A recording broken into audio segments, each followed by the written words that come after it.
तो दोस्तों आज हम फिर से आपके लिए लेकर आए हैं देश और दुनिया की सभी ताजा बड़ी खबरें। फटाफट एक एक कर विस्तार से आज आपको बताएंगे, तो वीडियो को अंत तक जरूर देखें। दोस्तों वीडियो बनाने में हमें काफी मेहनत लगी है, तो वीडियो को लाइक जरूर कर दें। दोस्तों पहली खबर में आपको बताएंगे जो बिग ब्रेकिंग न्यूज सामने निकल कर आ रही दोस्तों कि कृषि कानून को लेकर दिल्ली से मोदी सरकार को तगड़ा झटका। दिल्ली विधानसभा में अरविंद केजरीवाल ने फाड़ी कृषि कानूनों की कॉपी और तीनों कृषि कानूनों को दिल्ली विधानसभा में कर दिया रद्द। बढ़ गई है भाजपा की मुश्किलें, तगड़ा झटका दिल्ली से। तो वहीं आपको बताएंगे कि किसान आंदोलन को लेकर सुप्रीम कोर्ट से लगा मोदी अमित शाह को तगड़ा झटका। सुप्रीम कोर्ट ने कहा मोदी सरकार तत्काल रद्द करे कृषि कानून, किसानों को है आंदोलन करने का हक नहीं करा सकते, रास्ता खाली। तगड़ा झटका सुप्रीम कोर्ट से कृषि कानून को लेकर मोदी सरकार को लगा। तो वहीं आपको बताएंगे कि योगी सरकार को भी लगा सुप्रीम कोर्ट से तगड़ा झटका। डॉक्टर कफील खान को दोबारा से एनएसए लगाकर जेल में डालने की याचिका कोर्ट ने कर दी खारिज। कहा तानाशाही उत्तर प्रदेश की है सरकार, ऐसे कैसे डाल सकती है डॉक्टर को जेल में, क्या है जुर्म, बता योगी। झटका दिया है सुप्रीम कोर्ट ने। तो वहीं आपको बताएंगे कि सुप्रीम कोर्ट की फटकार के बाद कृषि कानून को लेकर नरम पड़ी भाजपा मंत्री बोले किसानों से बातचीत के लिए हम हैं तैयार, लेकिन किसान बोले अब नौटंकी बंद करे भाजपा, जब तक कृषि कानून नहीं लेगी वापस चलता रहेगा आंदोलन। तो वहीं आपको बताएंगे कि पाकिस्तान की नौसेना ने भारतीय समुद्री इलाके में घुसकर 26 मछुआरों को किया अगवा, 3 बोट भी ले गए। मोदी अमित शाह को लग गया है झटका। तो वहीं आपको बताएंगे कि पीएम केयर फंड को लेकर राहुल गांधी ने प्रधानमंत्री मोदी पर साधा निशाना। कहा पीएम मोदी ने पीएम केयर फंड में कर दिया करोड़ों का घोटाला, अब नहीं बता रहे हैं कितना फंड आया है पीएम केयर फंड में। तो वहीं आपको बताएंगे कि किसान आंदोलन पर भाजपा सांसद रवि किशन का विवादित बयान। कहा पाकिस्तान चीन से हो रही है फंडिंग और दिल्ली में फैला रहे हैं किसान कोरोना। जी हां दोस्तों, ये बड़ा हमला बोला है किसान आंदोलन पर रवि किशन ने। तो वहीं आपको बताएंगे कि पश्चिम बंगाल में जेडीयू ने 75 सीटों पर लड़ने का किया ऐलान, भाजपा को होगा तगड़ा नुकसान। तो सभी खबरों को एक एक कर आपको बताएंगे, वीडियो को लाइक कर दें। इसी बीच बता दोस्तों पहली खबर की ओर जो बिग ब्रेकिंग न्यूज सामने निकल कर आ रही दोस्तों कि कृषि कानून को लेकर दिल्ली से मोदी अमित शाह को तगड़ा झटका। दिल्ली विधानसभा में केजरीवाल ने फाड़ी कृषि कानून की कॉपी, कहा और कितनी शहादत लेंगे किसानों की मोदी अमित शाह। जी दोस्तों आपको बता दें ये बड़ी खबर सामने निकल कर आ रही दोस्तों की कृषि कानून को लेकर मोदी अमित शाह को दिल्ली विधानसभा से तगड़ा झटका लगा है। दिल्ली विधानसभा में अरविंद केजरीवाल ने तीनों कृषि कानूनों के खिलाफ विरोध प्रस्ताव पारित कल कराया है और अब ये दिल्ली में तीनों कृषि कानून लागू नहीं होंगे। वहीं आपको बता दें कि किसान आंदोलन के दौरान हुई किसानों की मौत पर दिल्ली के मुख्यमंत्री अरविंद केजरीवाल ने निशाना भी साधा और उन्होंने दिल्ली विधानसभा में गुरुवार को कृषि कानूनों की कॉपी फाड़ी। इससे पहले आपके कई विधायकों ने कृषि कानून की कॉपी फाड़ी। केजरीवाल ने केंद्र की मोदी सरकार से पूछा कि आप कितनी और शहादत लोगे, हर किसान इस समय भगत सिंह बन गया है। उन्होंने कहा कि 20 से ज्यादा किसान इस आंदोलन में शहीद हो चुके हैं, रोज एक किसान शहीद हो रहा है। मैं केंद्र की मोदी सरकार से पूछना चाहता हूं कि कितनी शहादत और किसानों को अपनी देनी होंगी, इनकी नीति अंग्रेजों से भी ज्यादा बदतर है। वहीं मुख्यमंत्री अरविंद केजरीवाल ने किसानों से इसकी तुलना ना करते हुए अंग्रेजों से प्रधानमंत्री मोदी की तुलना करते हुए कहा है कि प्रधानमंत्री मोदी जिस तरह से कार्य किसानों के खिलाफ कर रहे हैं उसी तरह से 1907 में अंग्रेज भी एक कृषि कानून लेकर आए और जब वह भी कह रहे थे कि हम कृषि कानून को वापस नहीं लेंगे, हम सिर्फ इसमें संशोधन करेंगे। उसी समय 9 महीने तक किसानों का आंदोलन चला और भगत सिंह के पिता और चाचा ने इसका नेतृत्व किया और उसके बाद किसानों को घुटनों के बल ला दिया और किसानों ने आखिरकार अंत में इन कृषि कानूनों को वापस लेना पड़ा। इस बीच आगे उन्होंने कहा कि अब मोदी सरकार को भी कृषि कानून को वापस लेना पड़ेगा क्योंकि ये किसानों के साथ विश्वासघात है और मैं किसानों से गद्दारी नहीं कर सकता। जी दोस्तों बड़ा हमला बोला है, अब दिल्ली में तीनों कृषि कानून लागू नहीं होंगे। इसी बीच बढ़ते दोस्तों अगली खबर की ओर तो किसान आंदोलन को लेकर सुप्रीम कोर्ट से मोदी अमित शाह को तगड़ा झटका। सुप्रीम कोर्ट ने मोदी अमित शाह को लगाई फटकार और कहा तत्काल रद्द करे कृषि कानून, किसानों को है आंदोलन करने का हक नहीं हटा सकते सड़कों से। जी दोस्तों आपको बता दें कि 3 कृषि कानूनों के खिलाफ किसानों का आंदोलन जारी है। वहीं किसानों को सड़कों से हटाने की अर्जी पर सुप्रीम कोर्ट ने अपना फैसला सुनाया। मोदी अमित शाह को फटकार लगाते हुए सुप्रीम कोर्ट ने कहा कि केंद्र की मोदी सरकार फिलहाल कृषि कानूनों को रद्द कर दे और इस पर आगे की कोई कार्रवाई ना करे। शीर्ष अदालत ने कहा कि वो किसानों के प्रदर्शन करने के अधिकार को स्वीकार करती है और वो किसानों के राइट टू प्रोटेस्ट के अधिकार में कटौती नहीं कर सकती। सुनवाई कर रहे चीफ जस्टिस एस.ए. बोबड़े ने कहा कि हमें यह देखना होगा कि किसान अपना प्रदर्शन भी करें और लोग के अधिकार का भी उल्लंघन ना हो। वहीं सुप्रीम कोर्ट में किसान आंदोलन को लेकर सुनवाई टल गई है और कोर्ट में किसी संगठन के ना होने के कारण कमेटी पर फैसला नहीं हो पाया है। सुप्रीम कोर्ट का कहना है कि वो किसानों से बात करके ही अपना फैसला सुनाएगा। आगे इस मामले की सुनवाई दूसरी बेंच करेगी। वहीं सुप्रीम कोर्ट में सर्दियों की छुट्टी है, ऐसे में वैकेंशन बेंच इसकी सुनवाई करेगी। अदालत ने कहा है कि किसानों जब तक हिंसा नहीं करेंगे तब तक वह प्रदर्शन कर सकते हैं और हम उनके प्रदर्शन के हक को नहीं छीन सकते। ये तगड़ा झटका सुप्रीम कोर्ट से लगा है कि हम किसानों को विरोध प्रदर्शन से नहीं हटा सकते और मोदी सरकार तत्काल कृषि कानून को स्थगित करे। ये सुप्रीम कोर्ट ने फैसला सुनाया है। तगड़ा झटका मोदी अमित शाह को कृषि कानून को लेकर कोर्ट से लगा है। इसी बीच बढ़ते दोस्तों अगली खबर की ओर तो योगी सरकार को सुप्रीम कोर्ट से लगा तगड़ा झटका। डॉक्टर कफील खान के खिलाफ एनएसए लगाने का सुप्रीम कोर्ट से की थी मांग। जी दोस्तों आपको बता दें ये बड़ी खबर सामने निकल कर आ रही दोस्तों कि डॉक्टर कफील खान की रिहाई के खिलाफ सुप्रीम कोर्ट में दायर याचिका पर आज उत्तर प्रदेश की योगी सरकार को तगड़ा झटका लगा है। राज्य की योगी सरकार ने डॉक्टर कफील खान के खिलाफ एनएसए की धारा हटाने के इलाहाबाद हाईकोर्ट के फैसले के विरोध में सुप्रीम कोर्ट में याचिका दाखिल की थी, जिसे सुप्रीम कोर्ट ने खारिज कर दिया और योगी सरकार को फटकार लगाई। हालांकि आपको बता दें कि नागरिकता संशोधन कानून और एनआरसी को लेकर भड़काऊ भाषण देने के मामले में डॉक्टर कफील खान को उत्तर प्रदेश पुलिस ने गिरफ्तार किया था। डीएम अलीगढ़ ने नफरत फैलाने के आरोप में डॉक्टर कफील खान पर एनएसए लगाया था। इसके बाद इलाहाबाद हाई कोर्ट ने उन्हें सितंबर महीने में रिहा कर दिया था। वो 7.5 महीने जेल में बंद थे। हाई कोर्ट ने 1 सितंबर को अपने आदेश में उनकी हिरासत को गैर कानूनी बताते हुए कहा था कि डॉक्टर के भाषण में न नफरत न हिंसा को बढ़ावा देने की कोई भी प्रयास या कोई भी नफरत भरी कोई चीज दिखाई नहीं दी है।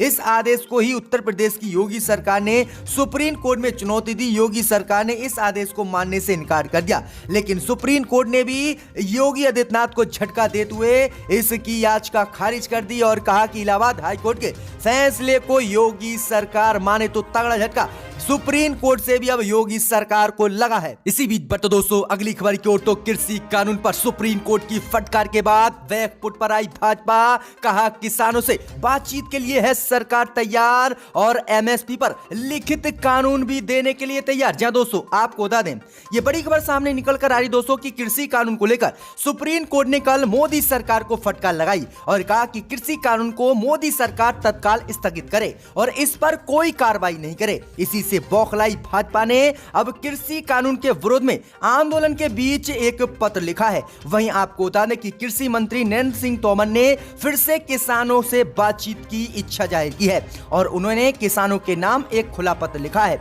इस 8 पेज के पत्र में कृषि मंत्री नरेंद्र सिंह तोमर ने किसानों से कहा कि सरकार एमएसपी पर लिखित गारंटी देने को तैयार है। कृषि मंत्री ने कहा कि कुछ किसान संगठनों में कृषि कानून को लेकर भ्रम पैदा किया गया है और राजनीति के लिए कुछ लोग झूठ फैला रहे हैं। तोमर ने अपने पत्र में कहा कि मैं लगातार किसानों के संपर्क में हूं। बीते दिनों मेरी अनेक राज्यों के किसान संगठनों से बातचीत हुई है। कई किसान संगठनों ने इन कृषि कानूनों का स्वागत किया है, लेकिन दूसरा पक्ष इसे मानने को तैयार नहीं है। किसानों ने भी सीधी धमकी कृषि मंत्री नरेंद्र सिंह तोमर और प्रधानमंत्री मोदी को दी है कि जब तक मोदी सरकार इन कृषि कानूनों को रद्द नहीं करेगी तब तक उनका आंदोलन जारी रहेगा। दोस्तों बड़ी अपडेट आ रही है। फिर से किसानों ने केंद्र की मोदी सरकार की गुहार को बातचीत की ठुकरा दिया है। इसी बीच बढ़ते दोस्तों अगली खबर की ओर तो पाकिस्तान से मोदी सरकार को तगड़ा झटका। पाकिस्तान की नौसेना ने भारत के समुद्री इलाके में घुसकर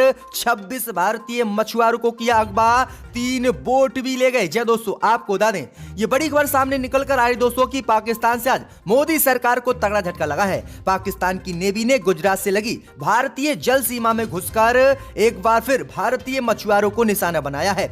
पाक की नौसेना ने 26 मछुआरों को पकड़ लिया है और 3 मछुआरों की बोट भी ले गए। इनमें से ओखा की 2 और 1 बोट मंगरौल की बताई जा रही है। जानकारी के मुताबिक सभी मछुआरों को कराची बंदरगाह पाकिस्तान की नौसेना पकड़ के ले गई है। वहीं आपको बता दें कि भारतीय मछुआरों को परिवारों ने मोदी सरकार से मांग की है और कहा है कि इन्हें किसी भी कीमत पर छुड़ाकर मोदी सरकार लेकर आए। जहां दोस्तों ये बड़ी अपडेट आ रही कि मछलियां पकड़ रहे भारतीय मछुआरों को पाकिस्तानी नेवी ने पकड़ लिया है और बंधक बनाकर अपने साथ कराची ले गए हैं। ये बड़ी अपडेट आ रही है, बड़ा झटका पाकिस्तान ने भारत को दिया है। इसी बीच बट दोस्तों अगली खबर की ओर तो पीएम केयर फंड को लेकर राहुल गांधी ने प्रधानमंत्री मोदी पर साधा निशाना। कहा पीएम केयर फंड में भाजपाइयों ने कर दिया करोड़ों का घोटाला। जहां दोस्तों आपको बता दें कि कोरोना काल में कोरोना से निपटने के लिए बनाए गए पीएम केयर फंड पर एक बार फिर से विवाद शुरू हो गया है। कांग्रेस के पूर्व अध्यक्ष राहुल गांधी ने ट्विटर के माध्यम से फंड की पारदर्शिता पर सवाल किए हैं।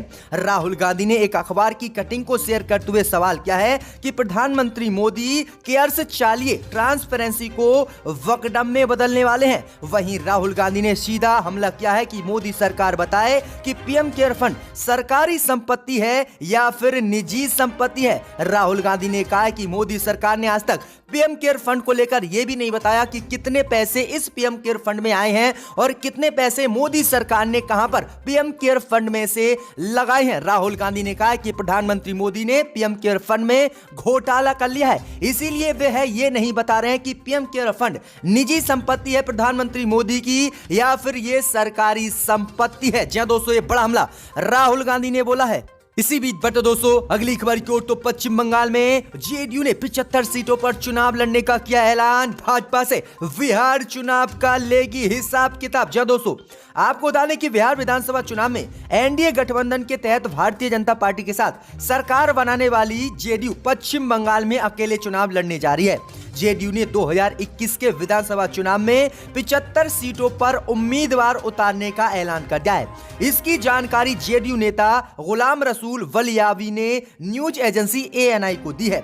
जेडीयू ने पश्चिम बंगाल प्रभारी विधान परिषद गुलाम रसूल वलियानी से कहा है कि वह लगातार बंगाल इकाई से संपर्क में है और जेडीयू पश्चिम बंगाल में 75 विधानसभा सीटों पर चुनाव लड़ेगी, जिसके बाद भाजपा की मुश्किलें बढ़ गई हैं। अगर भाजपा के साथ गठबंधन करके चुनाव जेडीयू नहीं लड़ती है तो भाजपा को करारा नुकसान पश्चिम बंगाल में झेलना होगा। दरअसल आपको बता दें कि बिहार विधानसभा चुनाव में हार का बदला अब पश्चिम बंगाल में भाजपा से जेडीयू लेगी। ये बड़ी अपडेट आ रही है, तगड़ा झटका भाजपा को जेडीयू अब पश्चिम बंगाल में देगी।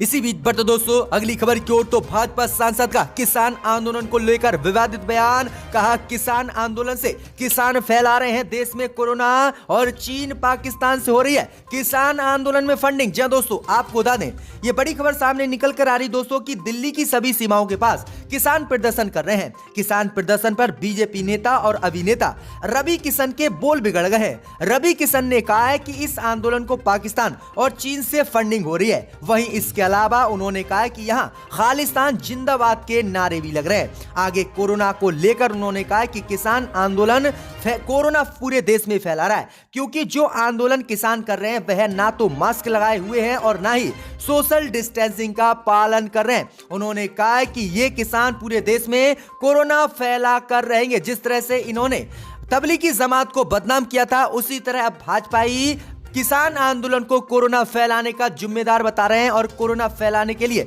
इस पर बोल रहे हैं। दोस्तों ये बड़ी अपडेट आ रही है। इसी बीच बट दोस्तों अगली खबर की ओर जो बिग ब्रेकिंग न्यूज सामने निकल कर आ रही दोस्तों कि बिहार एनडीए में पड़ी फूट। मांझी ने बीजेपी पर बोला हमला। कहा अपने सांसदों को समझा ले भाजपा, नहीं तो ले लेंगे एनडीए से समर्थन वापस और गिरा देंगे बिहार में सरकार। जहां दोस्तों आपको बता दें ये बड़ी खबर सामने निकल कर आ रही दोस्तों कि बिहार एनडीए में फूट पड़ती नजर आ रही है। मांझी ने अब बीजेपी पर सीधा हमला बोलते हुए अपने बीजेपी के सांसदों को समझाने की मोदी सरकार को नसीहत दे दी है। वहीं उम्मीद जताई जा रही कि जल्दी बिहार में नीतीश और बीजेपी के गठबंधन वाली सरकार गिर सकती है, क्योंकि एनडीए में फूट पड़ गई है। दरअसल आपको बता दें कि भारतीय जनता पार्टी की सांसद साध्वी प्रज्ञा ठाकुर हर बार अपने बयानों को लेकर विवादों में रहती हैं। इस बार उनके बयान ने बिहार में खुद एनडीए के घटक दलों को नाराज कर दिया है। इसको लेकर बिहार में एनडीए के घटक दल हिंदुस्तानी अवाम मोर्चा के अध्यक्ष और राज्य के पूर्व मुख्यमंत्री जीतन राम मांझी ने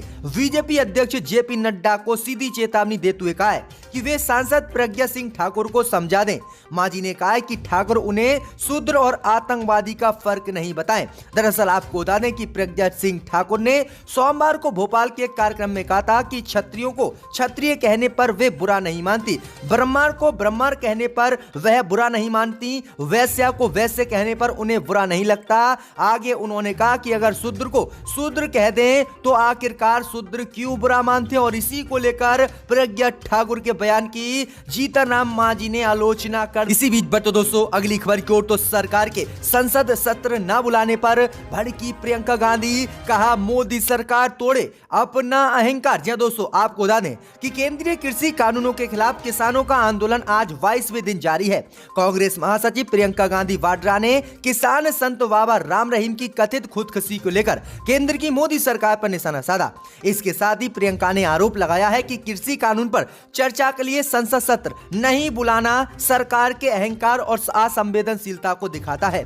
बता दें कि संसद का शीतकालीन सत्र इस बार कोरोना महामारी के कारण मोदी सरकार ने स्थगित कर दिया है और ऐलान किया है कि जनवरी में संसद का सत्र होगा। वहीं आपको बता दें कि मोदी सरकार लगातार संसद का सत्र को स्थगित करती आ रही है, जिससे कि विपक्ष के सवालों का हमें जवाब ना देना पड़े। इसके बाद ये जो है प्रियंका गांधी ने बड़ा हमला भाजपा पर बोला है और कहा है कि ये भाजपा अपने अहंकार को खत्म करे, नहीं तो ये देश बर्बाद हो जाएगा। जी दोस्तों ये बड़ा हमला प्रियंका गांधी ने मोदी सरकार पर बोला है। इसी बीच बढ़ते दोस्तों अगली खबर की ओर तो फ्रांस के राष्ट्रपति इमैनुअल मैक्रोन हुए कोरोना से संक्रमित पैगंबर मोहम्मद साहब के विवादित कानून को लेकर आए थे चर्चा में। जहां दोस्तों आपको बता दें ये बड़ी खबर सामने निकल कर आ रही दोस्तों कि फ्रांस के राष्ट्रपति इमैनुअल मैक्रोन कोरोना वायरस से पीड़ित पाए गए हैं। राष्ट्रपति आवास LEC पैलेस ने बृहस्पतिवार को बताया है कि जैसे ही राष्ट्रपति को लक्षण दिखे उन्होंने फौरन जांच कराई। संक्षिप्त बयान में बताया गया है कि मैक्रोन में कैसे लक्षण दिए हैं इसकी अभी कुछ जानकारी नहीं मिल पाई है। दरअसल आपको बता दें कि फ्रांस के राष्ट्रपति पैगंबर मोहम्मद साहब को विवादित कार्टून को लेकर चर्चा में आए थे और इन्होंने मुसलमानों पर भी अभद्र टिप्पणी की थी, जिसके बाद दुनिया के मुसलमानों ने फ्रांस का बहिष्कार किया था और मैक्रोन से अपने बयान को वापस लेने की मांग की थी। जिसके बाद आज कोरोना वायरस फ्रांस के राष्ट्रपति इमैनुअल मैक्रोन को हो गया है। ये बड़ी अपडेट आ रही है फ्रांस से। इसी बीच बढ़ते दोस्तों अगली खबर की ओर तो राम मंदिर के लिए 15 जनवरी से जुटाया जाएगा चंदा, विदेशी पैसे का नहीं होगा इस्तेमाल। जी दोस्तों आपको बता दें कि राम मंदिर ट्रस्ट ने 15 जनवरी से चंदा जुटाने का निर्णय लिया है। मंदिर ट्रस्ट का कहना है कि वह मंदिर के लिए विदेशी पैसे का इस्तेमाल नहीं करेगा, बल्कि आम जनता द्वारा दिए गए पैसे के जरिए ही वह मंदिर निर्माण कराएगा। ट्रस्ट कूपन के जरिए चंदा इकट्ठा करेगा। ट्रस्ट 10 रुपए, 100 रुपए और 1000 रुपए के कूपन जारी करेगा। जी दोस्तों ये बड़ी अपडेट आ रही कि अब जो है राम मंदिर के लिए जनवरी से चंदा जुटाना शुरू हो जाएगा देश में, तो ये बड़ी अपडेट आ रही है।